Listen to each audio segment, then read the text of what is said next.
សួស្តីអ្នកទាំងអស់គ្នាបើសិនជាអ្នកទាំងអស់គ្នាធ្លាប់មើលនៅយន្តហោះពីជំនាន់មុនអ្នកទាំងអស់គ្នានឹងឃើញនៅក្នុងភាពយន្តមួយចំនួនដែលយន្តហោះកានោះគឺគេ design មកមានស្លាបដល់ទៅ2ជាន់ហើយខ្ញុំក៏បានទទួលនៅសំណួរមួយដែរពាក់ព័ន្ធនឹងថាតើហេតុអីបានជាយន្តហោះពីជំនាន់មុនមានស្លាប2ហើយហេតុអីបានជាយន្តហោះនៅជំនាន់នេះទោះបីជាវាយន្តហោះប្រភេទតូចប៉ុន្តែគឺគេ design មកប្រើប្រាស់នៅស្លាបតែមួយដំបូងយើងយល់ដឹងពីតួនាទីនៃស្លាបរបស់យន្តហោះសិនស្លាបគឺជាផ្នែកមួយរបស់យន្តហោះដែលបង្កើតនៅកម្លាំងលើកឡើងឬជាភាសាអង់គ្លេសដែលគេហៅថា lift ក៏ប៉ុន្តែស្លាបក៏មានគុណវិបត្តិមួយដែរនៅពេលដែលយើងប្រើប្រាស់នៅស្លាប2ជាន់គឺវាអាចបង្កើតនៅកម្លាំងទាញថយក្រោយដែលយើងហៅថា drag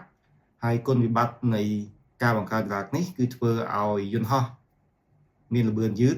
ហើយនឹងធ្វើឲ្យយន្តហោះប្រើប្រាស់នៅប្រេងឥន្ធនៈច្រើននៅក្នុងពេលហោះហើរដោយដែលយើងបានបង្ហាញនៅក្នុងរូបមន្តនេះអញ្ចឹង W.F គឺជាបរិមាណបំរែបំរួលប្រេងហើយ D គឺជា drag អញ្ចឹងបើសិនជា drag កាន់តែកើនឡើងមានន័យថាបរិមាណបំរែបំរួលប្រេងឥន្ធនៈដែលយន្តហោះប្រើប្រាស់គឺមានការកើនឡើងដូចគ្នាដូច្នេះការប្រើប្រាស់ស្លាបតែមួយជាន់របស់យន្តហោះបច្ចុប្បន្នគឺធ្វើឲ្យការប្រើប្រាស់នៅប្រេងឥន្ធនៈរបស់យន្តហោះមានការសន្សំសំចៃច្រើនជាងមុនកត្តាទី2គឺកត្តាវត្ថុធាតុដើមដែលយើងប្រើប្រាស់នៅពេលបច្ចុប្បន្ននិងនៅពេលអតីតកាលអញ្ចឹងនៅកាលពីមុនគឺយើងមិនបានប្រើប្រាស់វត្ថុធាតុដើមដែលរឹងមាំដូចដែលគេប្រើប្រាស់ក្នុងការកសាងយន្តហោះបច្ចុប្បន្ននោះទេ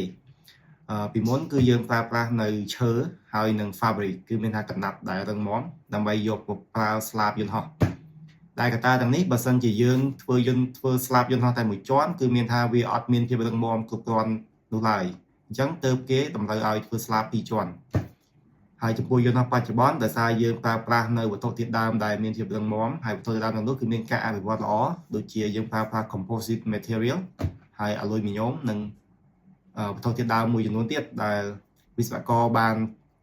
អភិវឌ្ឍចេញមកគឺយើងអត់ត្រូវការស្លាបចំនួន2ជាន់ទៀតទេវត្ថុធាតុដើមទាំងនោះអាចជំនួយឲ្យស្លាបនិងតួយន្តហោះមានភាពរឹងមាំរួចហើយចំណុចមួយទៀតដែលអ្នកទាំងអស់គ្នាគួរយល់ដឹងនោះគឺម៉ាស៊ីនកាលពីចំនួនមុនក៏វាអត់សូវខ្លាំងដែរហើយម៉ាស៊ីនបច្ចុប្បន្នគឺវាខ្លាំងព្រោះហើយបាទខ្ញុំលើកយកចំណុចទាំងឡើងពីព្រោះនៅ low speed នៅល្បឿនយឺតនៅល្បឿនយឺតគឺយន្តហោះមិនគឺស្លាបរបស់យន្តហោះមិនបង្កើត drag ច្រើននោះទេប៉ុន្តែបើសិនជាយើងហោះហើរនៅល្បឿនលឿនគឺបើសិនជាយើងដាក់ស្លាបពីរជាន់វាបង្កើត drag ឬក៏កម្លាំងទាញថយក្រោយហ្នឹងគឺកាន់តែច្រើនហើយយន្តហោះពីមុនក៏អត់អាចហោះល្បឿនលឿនដែរដោយសារម៉ាស៊ីនខ្សោយចឹងហើយគឺការប្រើប្រាស់នៅស្លាប2គឺល្អទៅវិញទេតែបច្ចុប្បន្នបើសិនជាយើងប្រើប្រាស់ស្លាប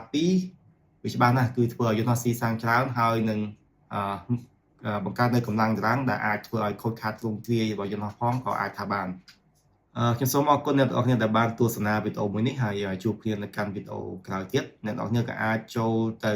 មើលវីដេអូមួយចំនួននៅក្នុង YouTube ផងដែរដែលខ្ញុំដាក់ link នៅក្នុង comment នេះអរគុណអ្នកទាំងអស់គ្នាហើយជួបគ្នានៅវីដេអូក្រោយទៀត